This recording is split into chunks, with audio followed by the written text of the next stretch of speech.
Good evening and welcome to Going for Two. This is the only YouTube podcast in human recorded history to feature a male and female host drinking our way through the important topics of the day as long as they touch the football world and not in that way. Good evening, Sharona. What on earth do you got there? That's like a seriously foamy beer. I'm drinking big girl beer tonight in honor of the theme. Zach is going to be so excited. I'm actually wearing a Titans t-shirt. Whoa, I got rid of all mine, almost. I almost did too. I've got this one. I am drinking a coffee IPA, which you guys know I like coffee stouts, coffee porters. And it's good. It's lighter. It's good. It is a Napa Smith Hop Java. Wow, you really reached. See, I made the joke earlier tonight on Twitter. I was like, how about a coffee IPA? You know why? Because I don't really like IPAs and I don't really like coffee, so it'd be a beautiful combination of two tastes that don't work for me. And I'm like, but I know Sharona and the rest of the world that has taste buds will enjoy it, so I'm glad that that's the case. It's good. I like coffee. I like coffee, and I cannot lie. I like big coffee, dark, strong coffee. But let's, because he didn't hear it last week. Hi, Don. Thanks for listening, watching, whatever. And I guarantee you won't, but it's okay. I got, one listener watcher. It's a nice way to start. But tonight we bring back Jody Smith from Gridiron Experts to talk about the draft. But before we talk about the draft, let's talk about what you have in the beverage department this evening. Well, Zach, I'm just recovering from just hearing you about a minute ago when you said you don't like coffee or IPAs. That represents about 39% of the total beverage consumption that I go through in a given week. So it's really hard for me to accept continuing on with the show.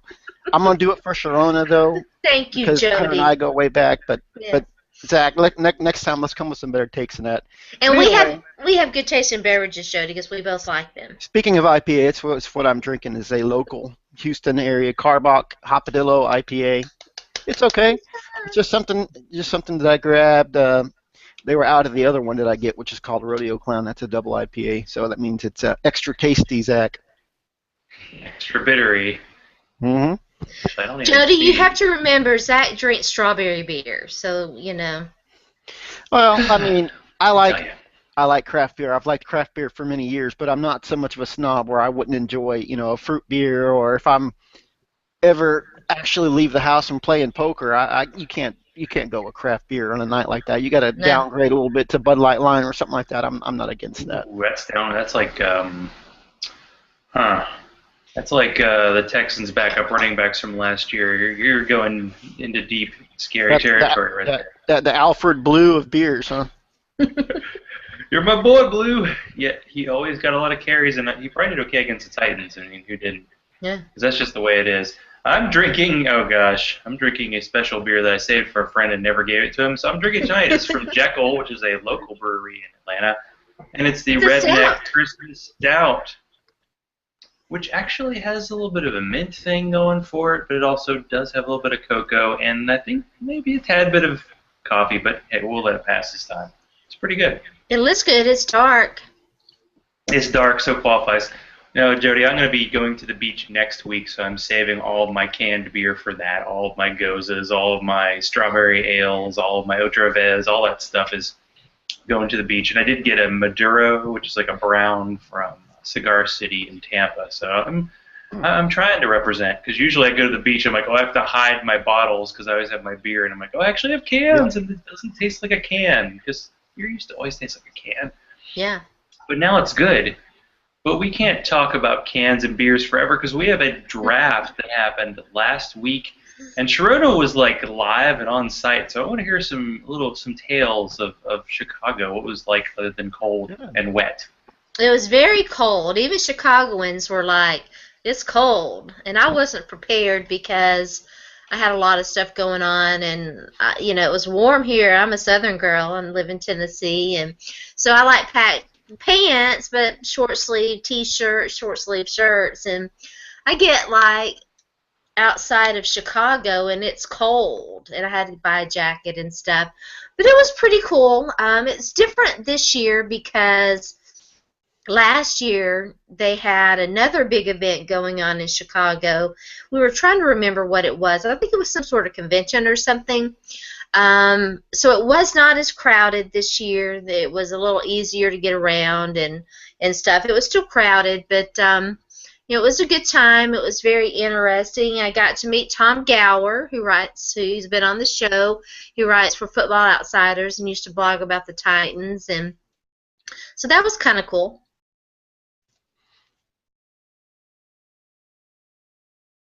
Sorry, I had the mute button on. Yeah, Mr. Gower was nice. I actually saw Mr. Dexter's Library, like, wearing a suit on the street, doing some stuff for Bo Jackson. Everybody that anybody was there, well, except for me and Jody. That's okay. Jody's got his couch all set up, right? You're all good? Yeah, actually, I had a similar incident the last time I was in Chicago, which I want to say was 2012. I left here in Houston, which, you mentioned Tennessee is hot. It's worse here, most likely. Yeah. If not, it's more humid. But Yeah. In typical June weather here in Houston, it was probably 90s, lower 90s. And when I landed and we got to the hotel, it was in the upper 40s in Chicago. Oh, wow. I thought it was great. Most of the people that I was with, they were all bundled up and trying to run back and get into the hotel. I was like, man, this is amazing that a 2.5 hour, 3 hour flight can just be so different. But yeah, like you mentioned, that's how it goes up there. Yeah, I was told that even though they say it does, it really doesn't get warm in Chicago. There's like one really warm day. That's in July, and it's only one day. So, but I love Chicago. It's a great city, and it was a good time. Yeah, got to get some local Chicago beer.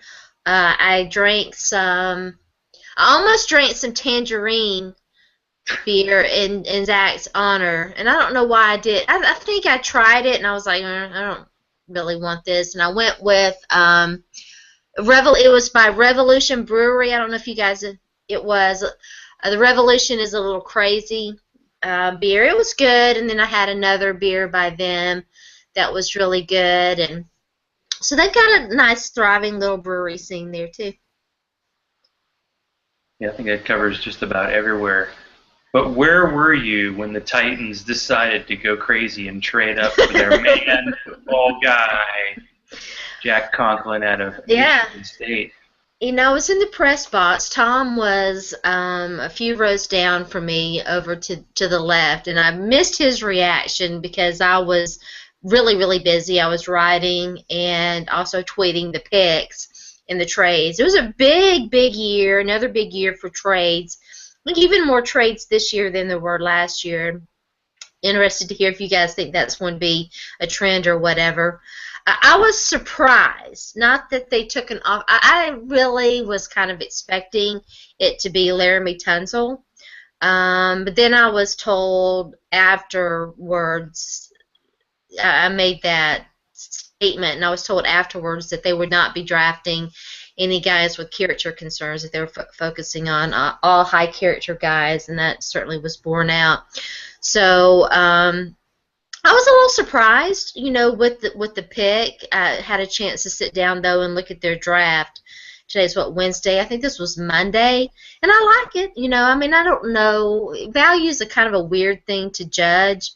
I would not have traded back up. I would not have used all the draft picks to get back up into the top 10 and take him at number 8. I think he's a solid player. I don't have anything against him as a player at all. In fact, I like the player. I just don't know. It would not have been the pick that I would have made at that price.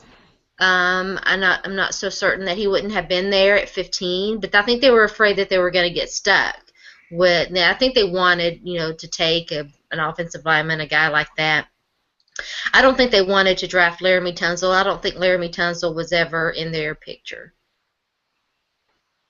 Yeah, it's definitely a good point. Although you can look back to the fact that the Titans had that 5th-year option on a guard this year in Warmack, and it's like they're going to have a 5th-year option on a right tackle in 4 years. Is he going to be worth whatever it is, 15, 16 million in 4 years? I'm I not think so, yeah, I mean, I'm not so certain that the guy that they took in the sixth round, Sebastian Tortola, I'm not so certain that he won't take Chance Warmack's job. So, yeah, yeah, it was one of those the Titans had. Well, they had literally needs everywhere, yeah. Hmm. and I almost felt like when they had traded for all those picks that it was like a drunk guy who was winning in Vegas, and all the money that you won doesn't count. So Yeah, those picks that they had just gotten were like house money. yeah, So they were totally cool getting rid of a second round and a third round pick to trade up for a right tackle, which I don't think it is great. But I guess the Giants were thinking of taking him. Like literally, the Titans and the Bears moved up ahead of the Giants and took the two guys I think they wanted. yeah. Like I I think that's actually, it. I actually think the Titans did a really good job maneuvering down and then back up into the Yeah, draft. And throughout the process, when you look at what Tennessee needed, they needed offensive line, they needed some weapons for Marcus Mariota, and then they hmm, definitely needed to address pass rush and secondary. They actually addressed all of those needs in hmm, the draft. And with yeah, Conklin, I think Sharona, you just said it just right. The talk right up before draft was that the New York Giants were keyed in on a tackle. And when hmm, we saw that gas mask video come out with yeah, Laramie Tunsil right before the draft, and he dropped, well, Conklin quickly became the number two tackle yeah, option. So I think it was smart for Tennessee yeah, at that point to trade back up and get in front of New York, who yeah, presumably would have taken Conklin. That's actually yeah, who I mocked him to. So yeah. I think oh, that they would have too. overall, I like what Tennessee did with their first three picks. Derrick Henry, the fourth pick. You had so many extra picks, and also, you have so many extra picks next year too, which is another Yeah. positive. But I actually don't hate the Derrick Henry pick. The I love value, it. the value, the value was about right where the range he was kind of expected to go. Yeah, It wasn't necessarily, the need because you have DeMarco Murray and they're not yeah. getting out from that contract, so they're going to have to make Well, that work. But it sounds like Murray's taking the right attitude, and they'll be able to mhm, work together. So all in all, I don't do draft grades because to me you can't really assign grades yeah, until you see how the assignment is completed. You have to give everything at least 2 or 3 years. But I thought the Titans did pretty good, and yeah. actually I thought all of the AFC South Mhm. really had pretty good drafts and improved. So it's going to be even a tougher division for both of us this year. Yeah, I think the AFC South should be an improved division. You see the Jags that they've had, what, 2 or 3 good years in free agency and the draft. There are no excuses for Gus Bradley this coming season. They better make some noise. Unfortunately for the Titans, they're back in rebuilding mode. I know they've been rebuilding for a while, but it's going to take a while to wash away the stench of Rustin Webster's tenure. And I think that they took a good step. The Derrick Henry thing, here's the thing. I don't care how many running backs you've got on your roster. If they suck, you don't have any running backs on your roster. And I'm not saying that Bishop Sankey or any of the other guys suck, but Bishop Sankey doesn't fit what they're going to be doing this next season. They're going back to the power running game. I don't even know why they moved up to take Bishop Sankey when they did. They certainly didn't use him, and that when they did, they didn't use him correctly. So, it's just a situation where they went out and got guys that are good players, that are hardworking players, that are going to fit what they are going to do. And Derrick Henry, I know a lot of people like DeMarco Murray. I think he's a fine running back. I think Derrick Henry right now is the best running back on their roster. Yeah, it's interesting. I for the better part of this week have done stat projections. I co-own Gridiron Experts now, so Mhm. that's all. That's all what I worked on pretty much all this week. I've done more than 300 players last I counted, and I actually had Derrick Henry in a fantasy standard scoring, not PPR, but in standard. I had him scoring more points than Yeah.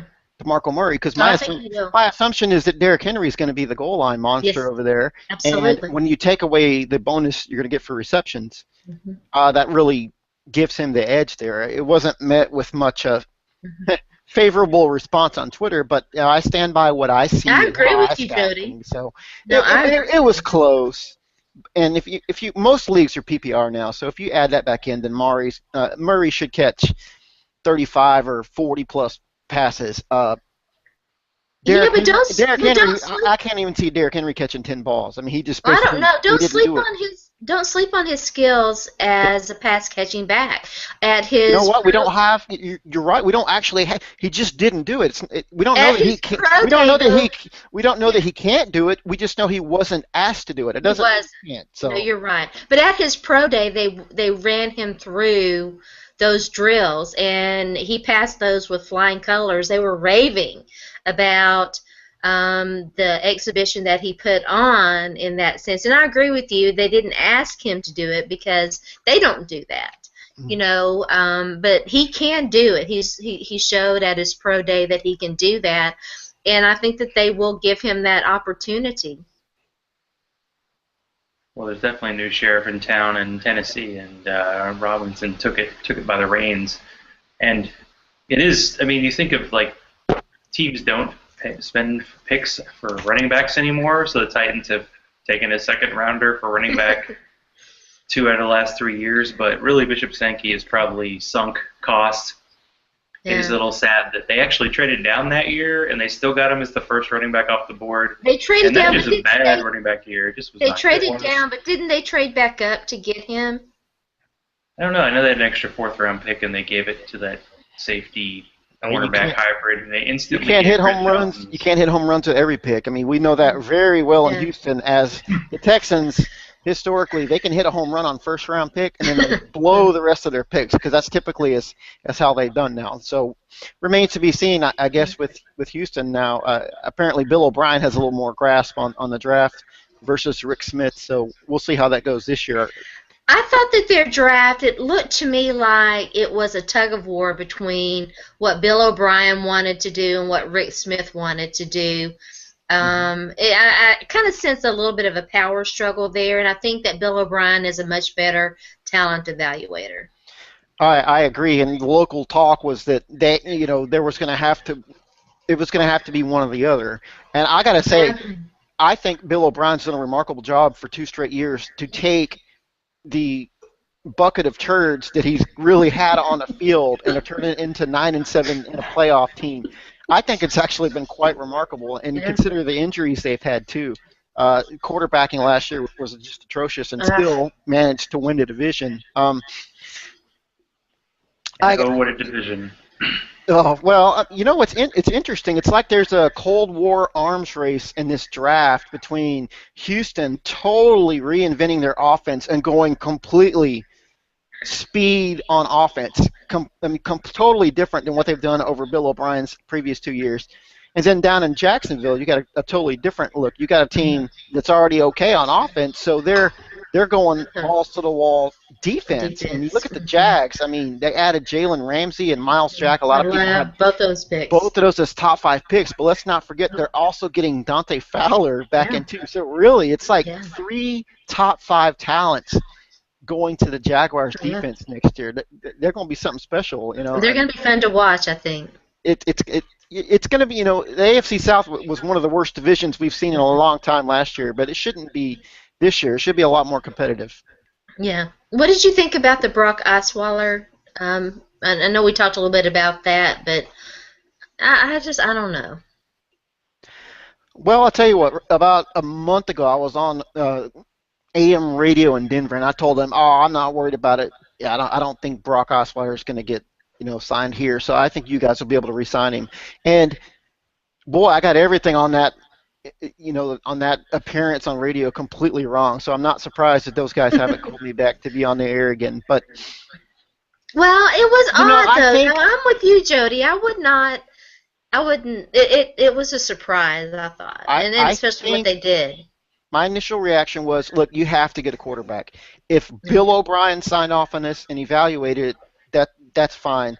I thought they overpaid $18 million, but keep in mind, Denver also offered $16 million. So it wasn't like the Broncos just said, "Oh no, we're not even interested in re-signing him." I think Osweiler was motivated by being benched for Peyton Manning, and I think he decided that he wanted to set his own path. He wanted to be his own man. I'm sure $2+ million a year obviously doesn't hurt the matter, but overall, I heard that Bill O'Brien didn't even meet Brock Osweiler before they signed him. I'm sure that he gave his approval to the owner. Remains to be seen. But they had to do something at quarterback. I mean, I give them credit for trying. He was the most coveted free agent. So it didn't feel right to bring back Ryan Fitzpatrick as good as he was last year. So pretending Brock Osweiler can live up to the hype and be a quality quarterback, he's inheriting an interesting offense now because all the weapons they just drafted and what they did in free agency with Lamar Miller. It would excite me. And locally, the fan base is just tired of having absolutely nothing at quarterback. As a lifelong Houston fan, the two regrets I've always had was, number one, I've never had an Astros shortstop that could hit more than 190, and that dream finally came true last year. As bad as the Astros are playing this year, they got the shortstop now. And then the other thing was, can we develop a franchise quarterback? Because to me, the Texans or Houston football has not really had a quarterback since Warren Moon. Yeah, it's kind of unfortunate. Briefly had Steve McNair, but that's what I started to say. You guys lost him. Yeah, you did. The whole franchise left, so it's hard to credit that. And they didn't actually draft and develop Warren Moon. They signed him as a free agent. But other than that, there Canada, right? Yes. He was a CFL star.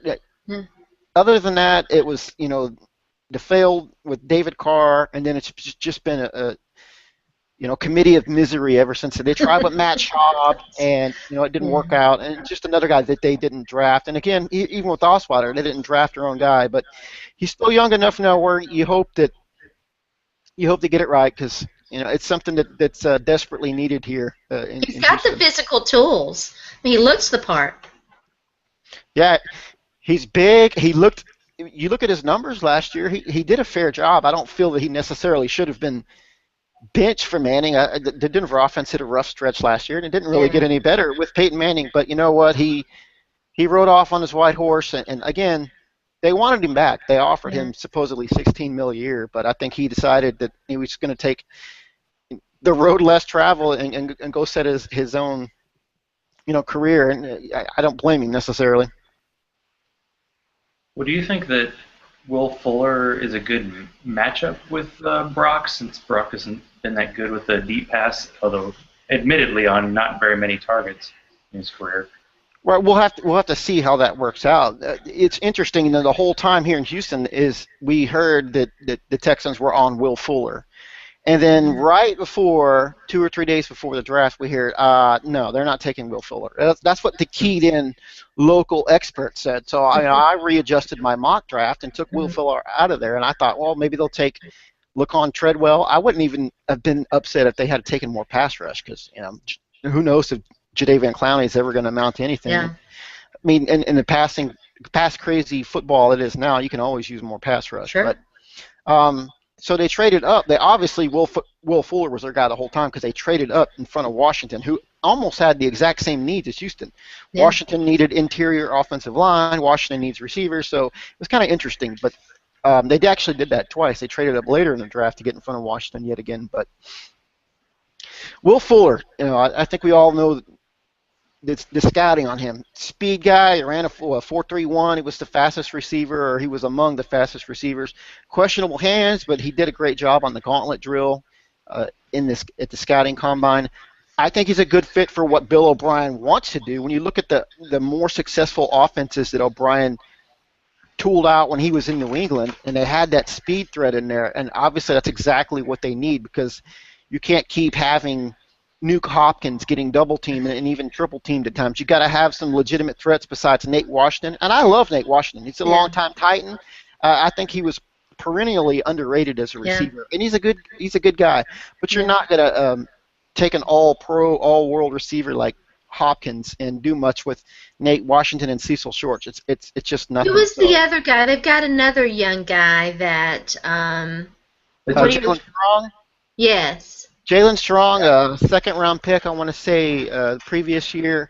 Barely played last year. He had a game where he came out of nowhere, scored 2 touchdowns, so everyone got excited. But he had a recent off-the-field arrest and possibly facing a 4-game suspension. We haven't heard anything about that yet. But regardless, I mean, he was an okay talent. He was okay at USC, and like I said, second Never rounder. But trust USC skill players. yeah, well, especially pass catchers. Boy, where have we seen that? Yeah. Not work out too well. Yeah. Um, so you're looking at Jalen Strong now, with the addition of third-round pick Braxton Miller, now a converted Ohio State quarterback that ended up taking off a redshirt year, and in his final year for the Buckeyes, he converted over to receiver, and he showed some crazy athletic ability, and he actually looked pretty good as a pass catcher. Another fast guy. He ran in the 4.3s, I want to say too, 4.3, 4.4, somewhere in there. So again, then you got Lamar Miller, who's significantly faster than Arian Foster. So obviously Houston's offense is going to be totally changed, a whole different outlook, and it'll be one of the fastest offenses in football. So Jalen Strong, I don't know how he fits in, because I'm going to assume they keep a veteran like Cecil Shorts around, and if that's the case, just do the math. There's Nuke Hopkins as your number one. Cecil Shorts is going to most likely be your slot guy, so your other outside receiver is going to be Will Fuller. Your other outside guy is going to be Will Fuller. He's going to run. Is Nate still on the roster, or does he? He's on with the Patriots. Nate Washington's with New England now. Oh, okay, all right. So you'll have most likely a Braxton Miller will be your fourth receiver, and Irvin, the little running back they signed, that's an interesting little pick too, because he's very versatile. He can get out there and catch some passes and play the slot too. I like what Houston did. I think they got a lot of interesting weapons, a whole bunch of speed all over the place now. I'm really looking forward to actually seeing some points scored after the long time of just grinding out these Alfred Blue 17-14 type games. It's been pretty bad, but I think the Texans understand. J.J. Watt's well into his prime. He's one of them out of the world, comes around once every generation player, and you better do something during his prime, because if you do like you did with Andre Johnson, where you waste this guy's prime years, and by the time you're ready to compete, he can't play anymore. You hate to see that. So I think they understand they got a pretty short window here, so that's what they're doing. They're going to go for it. What did Andre do? Has he officially retired yet, or what's he doing? He has not.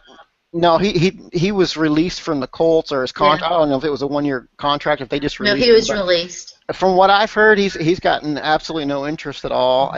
You look at the good guy. I mean, you look at the metrics of it, though. He just can't play anymore. I'm not saying that there's not a place for him in football, on the right team and the right atmosphere, but it just looks like that. The football's passed him by. And, he does look done. He does. Yeah, absolutely. And so I think, unfortunately, a great guy. He always did a lot for kids and Christmas in Houston. He would go spend tens of thousands of dollars, and he had this every year. You'd see him with these long receipts. Yeah. And he was a good guy. He was a good guy. Except for at the very end, when he was not happy with the way the Texans were rebuilding, and he asked out. He never got in trouble. Just a great guy, and it's just sad to see all those years that he was such a good football player. That number one, he wasn't utilized correctly, because they never threw him in the red zone, even though he was actually pretty good. And number two, that he kept quiet and never got in trouble and did everything right, and that they wasted such a good player. Yeah, it is sad. What about Arian Foster? I know that he had some visits and stuff. Do you guys think he's done or not?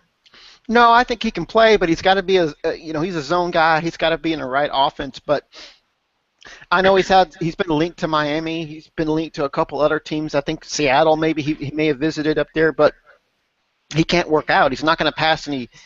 He can't do anything at this point right now. He's not fully recovered, so he can't pass a physical, which at this point, it's just speculative. Maybe he's coming to meet the team and discuss some ideas and all that. Right. I think he'll sign, and the dark horse, I think that the fantasy preferred situation is New England, because they did absolutely nothing at running back in the draft. They re-signed right before the draft. They re-signed LeGarrette Blount. So you're looking at LeGarrette Blount and Deion Lewis coming back from an injury. So there is a potential situation where Arian Foster could take his time and go up to New England, and that would be interesting, because we know the Patriots are a high-powered offense, and you take a running back who has been the caliber of Arian Foster and stick it in that offense, becomes very interesting. Okay, I had to offer the story just because it does involve your Texans. All right. People have said when you go to Mexico, do not drink the water. Well, in the case of Dwayne Brown, apparently it's don't eat the beef in Mexico. Yeah. He had a suspension overturned because he ate tainted beef in Mexico. Did you read what he had? Like 4 steaks and 10 hamburgers or something like that. I was like, man, how long was he down there? Jeez. I haven't had that much red meat in this decade, but That's a lot. I don't think you're allowed to do that in Texas. So it was steroid-laced meat? that's what they're saying. He got his he had a previous suspension, so he would have actually been faced with a 10-game. Yeah, that's awful. So, but he got it successfully overturned, and now the NFL is warning its players to avoid eating a lot of red meat in China or Mexico, which should be interesting because the Texans themselves actually go to Mexico this year to play. They play the Raiders 1 week, so something tells me it won't be a problem for the Texans after that happened to Dwayne Brown. So. Wow. They'll bring their own steers with them. If he good for him. If he was innocent of the charges, and it sounds like he was, then I'm always happy to see a player do the right thing and get stuff overturned. Now, he's the offensive lineman, right? The all-world offensive lineman. Left tackle. Yeah. It's always good to see a player get something overturned. Speaking of big guns, he's got big guns. Because, we always have Roger Goodell going so hard on a player, so when they fight back and actually win, it's actually fun to see. Well, speaking of all that, I can't believe that we're still dealing with this whole Deflategate thing, that's come back up. Because everyone, I know Zach, we've talked about it before. We're tired of hearing about it, and here it is back again. Like, man, just let it go. Sharona was right. It's funny that when it first came up, I think everybody was like, good, Brady deserves it. Now everybody's like, shut up and go away. Yeah. And the fact that they had to dump 1 or 2 picks, I know they lost their first-round pick over it. They lost a first and a fourth, I believe. Fourth or fifth. Patriots, and they're still the favorites to win the Super Bowl after that, even though they did draft another quarterback early. Yeah, that was interesting. Mad Bill. I don't know. When you look at what New England's done in the draft more recently, they actually haven't done a very good job. They haven't drafting. No. They're usually pretty good with their defensive picks, but their offensive picks haven't been all that great. So I don't know. Except Devin McCourty, they drafted him as a cornerback. He had to convert to safety, but and Jamie Collins was a great pick. I was high on him. Well, Chandler Jones was a great pick for him. They just traded him. Got something out of him before whatever fake pot, whatever arrest he had or something that happened before the playoffs last year. They were like, we're getting out of it. They got something for him. He got a second-round pick and Jonathan Cooper, and I have to bring up the fact that remember when Jonathan Cooper and Chance Warmack were the 2 best guard prospects in like a decade, and neither of them got their 5th-year option. And what's crazy is like that 2013 class, until like the day of the 5th-year option deadline, none of the top 10 picks had gotten it. Like Eric Fisher and Ezekiel Ansah, I think, got it. Yeah. And nobody else did. Lane Johnson got an extension. But it's interesting to see when these 5th-year options come up just to see how well teams drafted, because most of them didn't that year. Well, was it that same year that in free agency the 2 most coveted guards were Luis Vasquez and the guy Andy Levitre, the guy that the Titans took, and neither Vasquez had 1, maybe 2 good years in Denver with Peyton Manning, and of course we know that Levitre got traded. I don't know. Offensive line play's been quite interesting, not just in the NFL but college football wise, and there does not seem to be as much quality talent these days. I don't know what's up with that. Well, I guess we should go ahead and talk about the rookie class and kind of where they fit in fantasy-wise. This just kind of surprised me. Like Sigmund Bloom just started an MFL 10 because he likes to do those to kind of gauge. Do an MFL 10 to kind of gauge what people's ratings are or how they. And I think Evan Silva took Ezekiel Elliott 3rd overall. So how high is Ezekiel Elliott going to go in drafts this year? I feel like he's going to be a first-rounder almost all the way. Yeah, at this point, I mean, it's early, but the hype is he's going to be a first-round pick. Personally, like I said, I just did more than 300 projections. I have him anywhere from running back 4 to 6, depending on the scoring committee, which is right up there. But I would not take him over Todd Gurley or Le'Veon Bell for sure. What about David Johnson? That's where you hesitate a little bit. You know what my attitude with Ezekiel Elliott's going to be? I'd like to take him, but I would prefer someone right in front of me take him every time. That way I can attack receiver or something, because I know I can find running backs later on in drafts. And with these, my Fantasy League 10s, last year I had too much of the same players, especially Eddie Lacy, who was a big deflator for me. That hurt a lot. So this year I've tried to diversify the earlier ones that I've started. So I'm going more zero running back. I'm trying to attack receiver more often. I don't like being right at like 8 or 9 when all the receivers that I covered are gone and Gronkowski's gone, because there's Allen Robinson sitting there, and I'm just not sold completely on the Jaguars' offense yet. I'm expecting a little bit of a regression there because they can't throw the ball in the red zone as much as it did last year. Keep in mind, not only do they have T.J. Yeldon, they also signed Chris Ivory. Yeah. So first off, you got 2 capable running backs, but historically you can't throw the ball that much and expect to be an improving team. So I'm kind of skeptical if Jacksonville under Blake Bortles can continue that kind of thing. And if you expect a little bit of a regression from there, obviously it's going to affect the entire offense. So as much as Allen Robinson deserves to be considered a first-round receiver, he's another, like I said about Ezekiel Elliott, he's kind of like I want someone else to take him.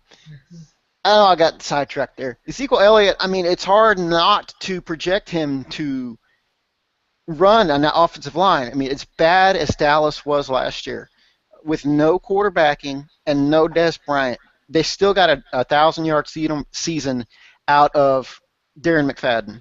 That goes to show you how talented that offensive line is. So when you plug a guy who's supposedly right up there with Todd Gurley as the best running back since Adrian Peterson, you throw that kind of talent behind that line, it's kind of scary potential. It's so easy to think, I mean, just conservative, 1,200 yards, 10 rushing touchdowns, and catch 35, 40 balls. They're going to give him the rock. I mean, you're going to justify spending the number 4 overall pick on a running back when you're Dallas, who had needs all over their defense, and they still went running back to do that.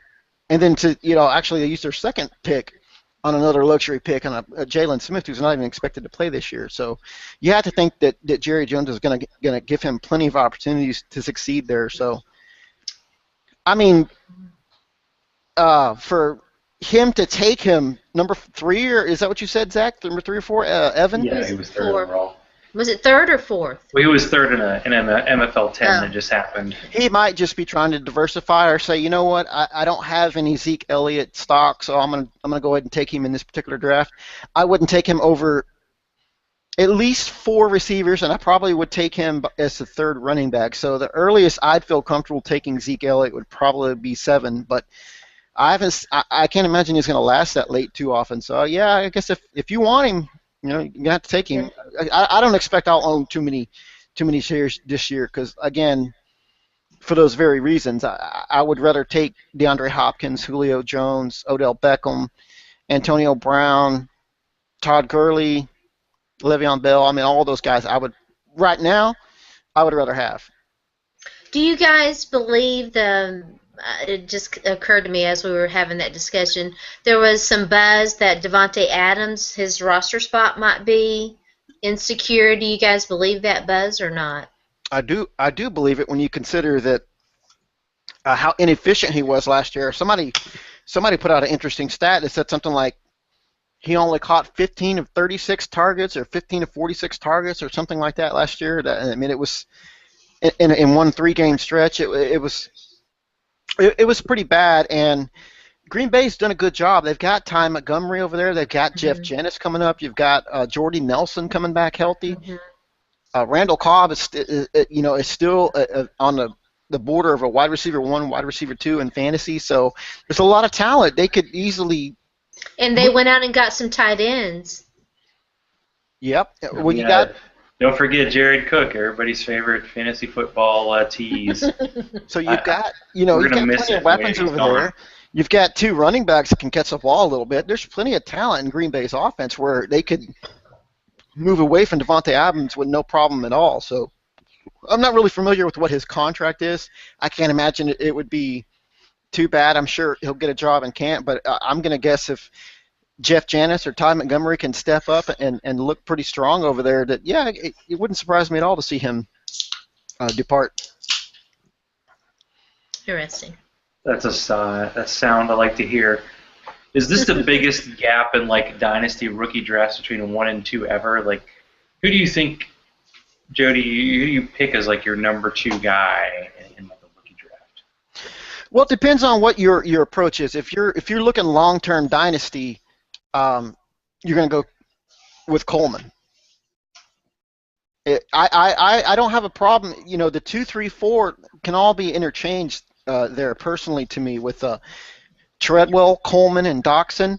I actually expect Doxson to have a little bit of a quiet year here in Washington simply because you have 3 capable starting receivers for Washington already: Deshaun Jackson, Pierre Garcon, and Crowder, their slot receiver, and I expect that they'll actually stick with that. Plus, you have an excellent pass-catching tight end like Jordan Reed. So the real money for Treadwell will be next year when both Deshaun Jackson and Pierre Garcon's contracts are up. They're not bringing both of them back. They definitely won't bring both back, but they may bring back one. But that opens up Doxson to be a starter.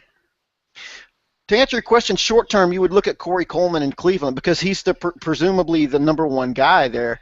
If Cleveland has a quarterback in RG3 now that can get the ball out there, Coleman has the making of a guy that's going to get 80 to 100 targets. He may catch 60, 70 balls quite easily over there in Cleveland. You can argue, like I said, the next 3 guys, the 3 guys we've talked about. But from what I'm seeing, you're going to look at Coleman as your number 2 guy. If you want to go Treadwell because you think that he fits a Norv Turner, a Z receiver role for Norv Turner, I actually have said that myself too. I think he's got that big body that Minnesota's been kind of missing. I know they failed with Mike Wallace, and then there's been Cordell Patterson, blah blah blah. I think Treadwell's actually better than those guys. So it's possible that he actually may surprise and be a pretty capable receiver, right from the start. And then don't forget Mike Thomas in New Orleans. It's surprising again to see the Saints in the second round take another receiver. But what's interesting is with Marquez Colson now being gone, they didn't have any big receivers. Brandon Cooks and Willie Snead are both smaller guys, and then you bring somebody like Mike Thomas, who's 6'3", you bring him up to, and obviously it seems like a natural fit. He's going to be their slot guy, much like Colston. Even though he was the biggest guy, he was a slot receiver in that offense. And yeah, and they also lost some size in losing Jimmy Graham too. They got Kobe Fleener now. That's interesting. Because Kobe Fleener, he's gone through phases where when they weren't splitting time with 2 tight ends with Dwayne Allen there in Indy, Kobe Fleener, if he was the only tight end on the field, actually was pretty good. You got to kind of discount last year where Andrew Luck was in and out of the lineup so much, but Fleener's got some potential to be quite a little red zone target there. But between Thomas and Fleener, that's where I expect you'll see Drew Brees looking a lot. And few teams pass as much as the Saints do inside the 20. So Michael Thomas, he set up nicely here where he might be, a very interesting receiver right out of the gate. Like I said, replacing Colston over there. Yeah. I think Kobe Fleener's overrated. Everybody knows that. But he's in a good location. I mean, well, Benjamin Watson, like everybody forgot about him for a decade. Yeah. Like remember him running down Champ Bailey in that playoff game where he probably did get him and I definitely as a tight end. think Sean Payton knows how to use tight ends.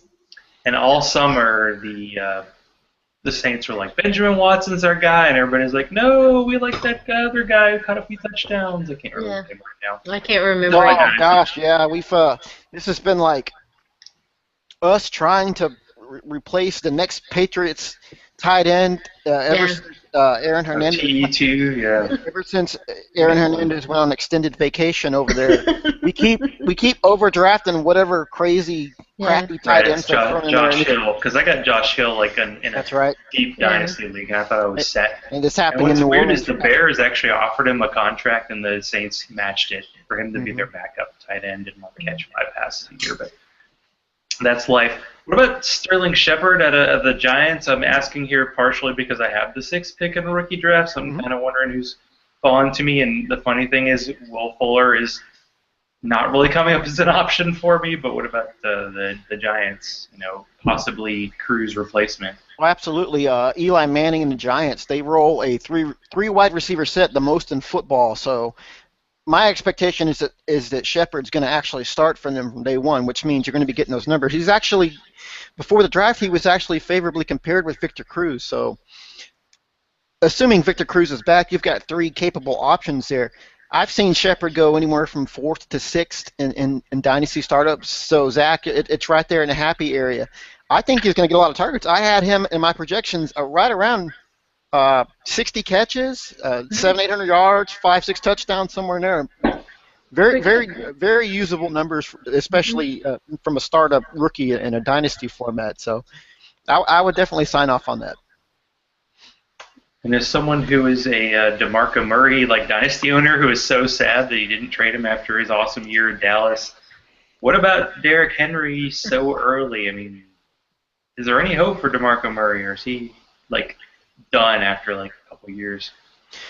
Well, they can't get rid of him when you look at his contract. It's so prohibitive of them just deciding to, cut bait and take all that dead cap hit. So apparently once they signed Derrick Henry, one of the first things we read was that DeMarco Murray was going to take a mentor role and teach him how to play and all that. And I guess that's good to hear, but I think we talked earlier in this show about that I actually thought that Derrick Henry was going to exceed expectations a little bit. He reminds you a lot of Brandon Jacobs because he's such a straight line in between the tackles. He's so big at the same time. He's an upright kind of runner. He's going to take a lot of punishment when you're that big. Doesn't have a lot of lateral ability. I don't know how he would do outside of the tackles. Sharona seems to think that he's got some potential as a pass catcher. All that does is a lot of people think that he's the new Eddie George. I don't know. I mean, that's kind of big. I love Eddie George. God, that was my favorite player. Mm-hmm. I won my first. He's similar, I won two or three of my first championships with utilizing a Steve McNair, Eddie George offense. And nothing tickled me more than a Steve McNair 8-yard pass to Eddie George for the double touchdown. Boy, that always felt good. Those were the days, I tell you. Because Eddie George did catch. Seemed like 30, 40 passes a year. I actually unfollowed somebody on Twitter the other day. I just recently started following because he was basically going on and on about how Eddie George was garbage. And most likely this is a young kid who didn't even see Eddie George play. He just decided to take the ball. He was showing all this 3.9 yards per carry and blah blah blah. I'm like, I don't need numbers to tell me that Eddie George could play. He was a damn good running back. He was a good guy. I loved Eddie George. I actually unfollowed that guy because I was like, I just can't deal with this guy. It's probably 22, 23 years old. Never even saw Eddie George suit up, and I'm having to hear this garbage. No. That's what's crazy. Yeah. I had to pull up the Eddie George numbers.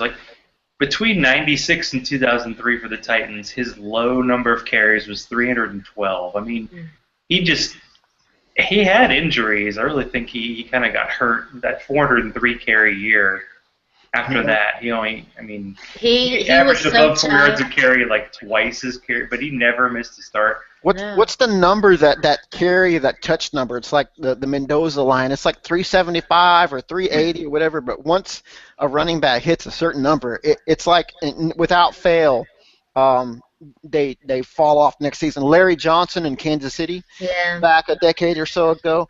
Curtis Martin during that 2-year stretch of his. Unbelievable Larry Johnson for 2 years, and then just disappeared because he could, the body just could not take that kind of punishment and all that. So. Well, that was the thing. In 2000, Eddie George had 403 carries, 50 catches, and then in that sad playoff loss to the Ravens, he had 35 touches in the playoff game, and he had a touchdown. I mean, So yeah, you he add put it, up some you add crazy in numbers. you add in that postseason game, and you're talking he's approaching what 500 touches in a season, and Yeah, it was kind of like that DeMar doesn't even count the Saturday. wear and tear of training camp and He was so practice. awesome. I loved Eddie George, I absolutely. did too. Eddie, Eddie, I mean, Eddie. that's the thing about DeMarco Murray and Derrick Henry. They're both like volume backs. Give them the Yeah. shampoo back, give them a lot of carries, and they pick it up. So it's interesting to see how they're going to use those guys and who their quote unquote third down back is. Maybe DeMarco Murray just is that guy. I mean, please let the Dexter McCluster era go for whatever sure thinks of him. I mean, don't we I hear don't think. Listen, I don't we don't hear think. every year that Dexter McCluster is going to be more involved as a scat back, as a receiving back, as a slot receiver, as an option, and then every year he ends up with 25 touches or something like that. Like, Well, I'm gonna. he made more sense in a Ken Wisenhunt offense than he does in a Mike Mularkey. And neither he nor Bishop Sankey really fit what they're going to run. So it's going to be interesting. I talked to Tom Gower about whether Bishop Sankey had any trade value. Somebody's going to be That's on my the way answer. out. Was it Nelson Muntz? I don't know. In the right system, I still think Bishop Sankey can be a very good running back, but the Titans are not it. He's.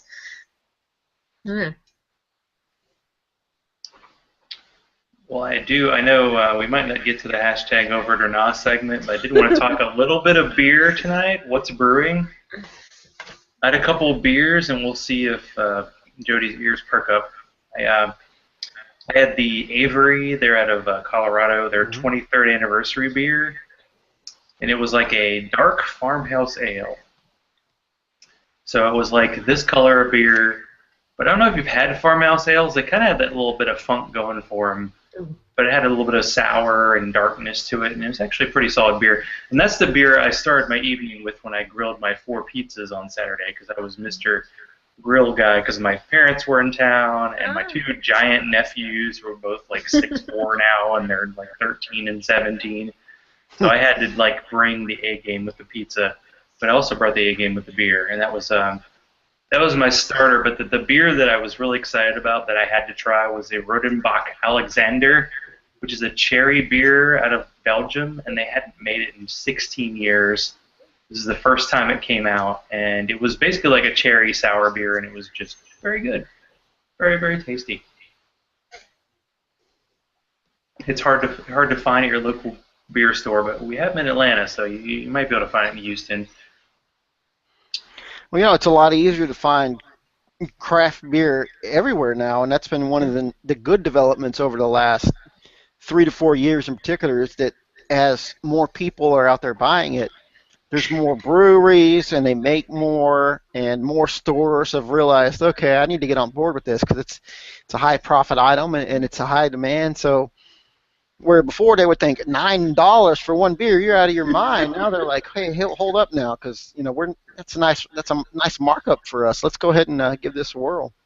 What about that crazy redheaded guy who's always in here asking for Pumpkinator every October 15th? It's like it's like he's got the whole Galveston County all scouted out. And, I don't.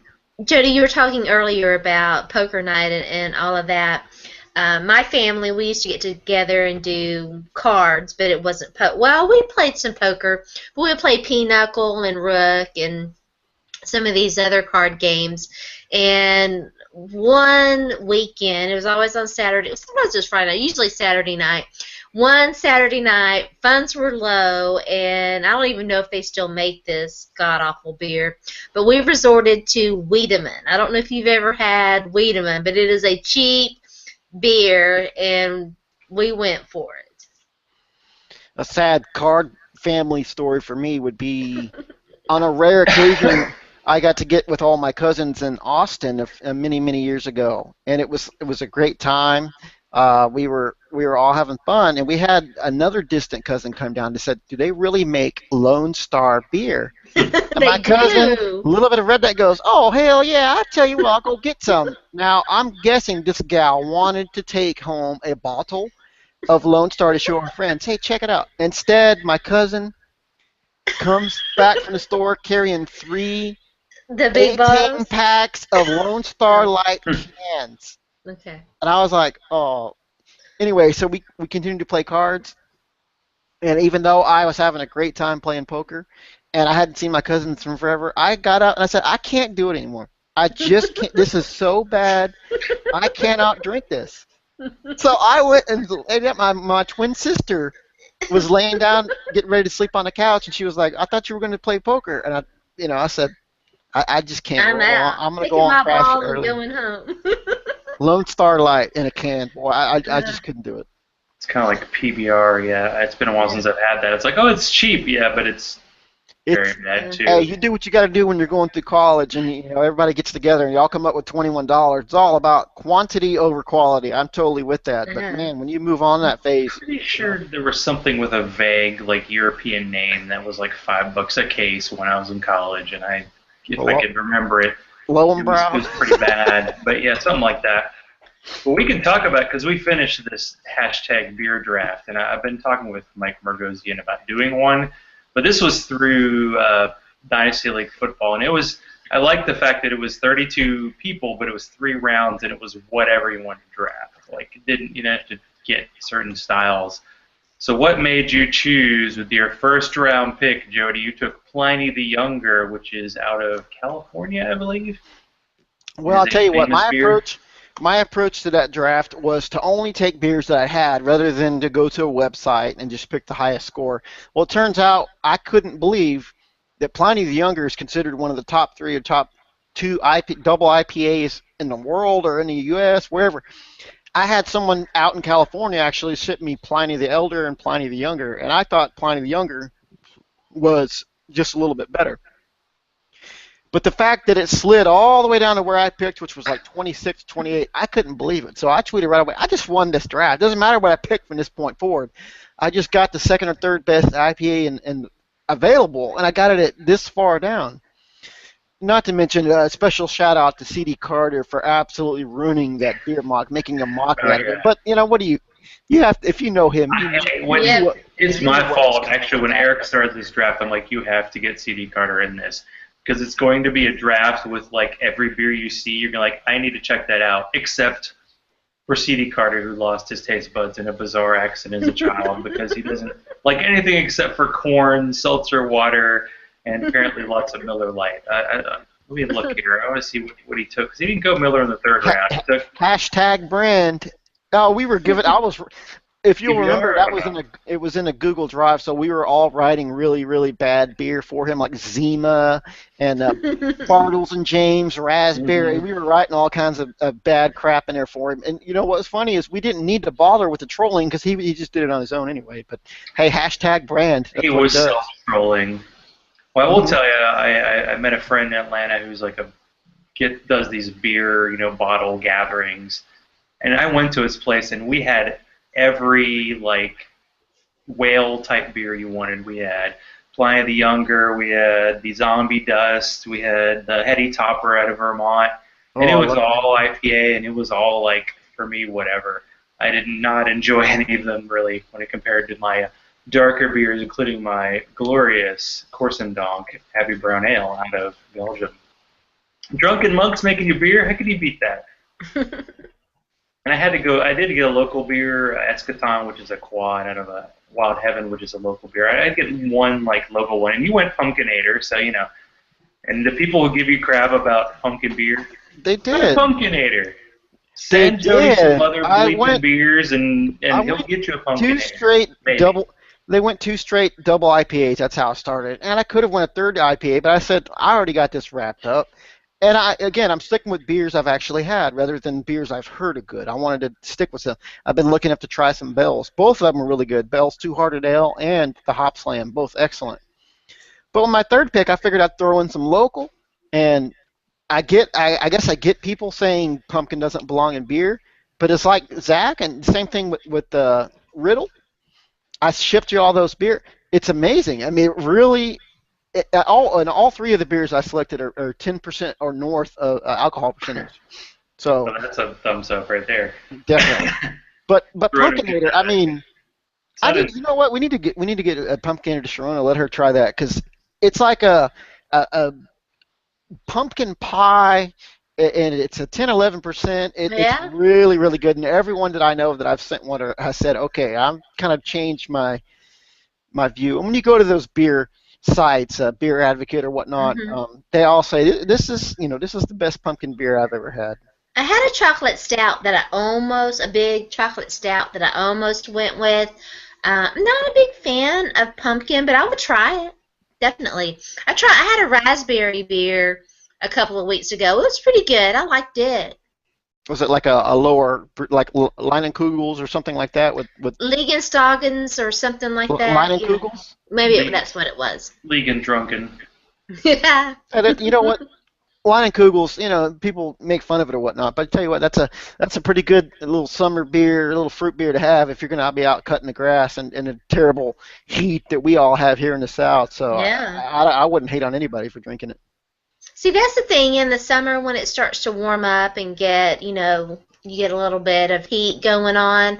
I just can't drink the heavier beers, and that's why, Sure. I kind of like lagers and IPAs and stuff because I can really only do the stouts and porters and stuff in the winter. Totally understandable. So, Jody, are we going to see, since the Texans play the Titans again, like last game of the season, is it going to be another Brandon Whedon special to close out the season? Well, I mean, is that what's best for the brand? I hope not. I hope we don't see. Personally, I hope we don't see Brandon Whedon at all, except maybe in mop-up duty for some Texans wins. And keep in mind, I'm not a crazy big Texans fan. I think we've talked about it before. Hmm. I've been riding long enough now where it helps me to be neutral and to be away from a situation. And I was, an Oilers fan. I don't know if you can see my helmet up there. Yeah. I can. I've been watching it. Oilers. That was my And I team. like the. Is So that the for a while. Lombardi on the other side? The Lombardi? Oh no, that's a Fantasy Pros. Oh, I won okay. Fantasy I Pros in couldn't tell. 2012. Champion of the I don't. people. I make sure my head's in the way so I don't Champion, show it champion. off. But I've been without really having that heart in a team for a long time. Because when the Oilers left, I followed the Titans for a while, especially after they had Steve McNair and Eddie George, and Yeah. then they transitioned into Vince Young, and I love Vince Young more I than love almost Vince every Young. athlete ever. And then that faded, and then when the Texans started playing, the Texans to me have been a team without a personality. There's no excitement. It's red, white, and blue. They're boring. They just haven't done it for me. Hmm. So it's been easy to not get real excited. I want them to do well. It makes sports radio better here. I'm trying to get into credentials to actually go to the practices and whatnot this year. So it would benefit me for them to do better and all that. But it's just you can't force fandom to be there if it's not there. Yep. That is true, and we've actually, we almost done an hour. So, Jody, tell us about the Gridiron Experts, what you got going in the off season, and all this podcast goodness. Because I listened to your post-draft podcast as I was exercising on Sunday to give me a little kick Nice. into rookie draft season. Yeah, we got Doug Moore writing for us this season. He did a great job covering the draft, and that was a really, you do a really good podcast whenever none of us went in with any notes and we just rattled off this stuff off the top of our head, and I listened back to it in my car like, man, we sounded pretty good in that show. But like I said, I've been busy at work for the majority of this week working on the stat projections for 300 players. I've pretty much got that wrapped up. I've got the tiers done. It's all the behind-the-scenes stuff. I'm really excited about some of the features we're going to make available this year, and the kickoff date where I'm hoping to have all of this all ready for viewing and downloading and all that is around the 15th of May. We're going to try to start it, and if not, it'll be within a few days after that. But I'm really excited about it, and I got a new role now, and as co-owner and like the managing editor, all them crazy fancy titles and whatnot. But I'm really excited about it, and we got the strong a crew as we've ever had over there. So, like I said, we're way ahead of the game right now, and I'm excited. Well, that's great. Doug's a great guy. Yes, very knowledgeable. We're Yes. lucky to have him with us. Get done good. And Sharona, can you talk about getting back on the Titans bandwagon and wherever I can find your draft coverage and what you have going on now that you're back in town? Well, I still have a couple of more articles to wrap up for Pro Player Insiders. I just posted an article about all the trade madness, and I've got some other things to get up. I'm going to do a little family-oriented one. So stay tuned in for that. The podcast is not back yet because... Boo. Sorry. I know, right? Maybe next week. I was just so exhausted coming back from Chicago, and I have a walk logger thing on my phone, and I walk on the average 6 or 7 miles a day. Pretty good. Yeah, which is good. Yeah, and the exercise is good, but I was kind of a little sore and tired when I got back. So podcast maybe hopefully next week. We did do a show last night, the Zone Blitz for NFL Female. So check that out. You guys will love this. We actually ended up into a discussion. I don't even know how we did this, over who were the most attractive NFL head coaches. So if you're into that kind of thing, you can check that out. Jeff Fisher still clearly. Bill O'Brien first. One of us was really into Jeff Fisher. He's not ever done it for me. So, I'm so glad because that would have been anyway. Yes. No, man, I still find him attractive. Anyway, but you can follow me on Twitter at Sports by Sharona. Excellent. And me, Zach_Law, because I'll be retweeting all the best articles about the draft, especially as my rookie draft pick comes up. So thank you, Jody, for being on again. See, it wasn't a year and a half this time. It was like a month and a half. Ha, ha, ha. Oh, you're like my favorite show to be on. So you're always so great, Jody. All you got to do is reach out to me, and I'm there. Yeah, I was like, oh, the draft is over. We get to talk beer, too. Oh, yeah, Jody. Jody's great. And one of these days, we'll actually mail in some beer. So, yes, thanks, everybody, for being on. Thanks, Sharona, again, and for sharing your NFL draft experience. And as we like to sign off here, kiss my grits.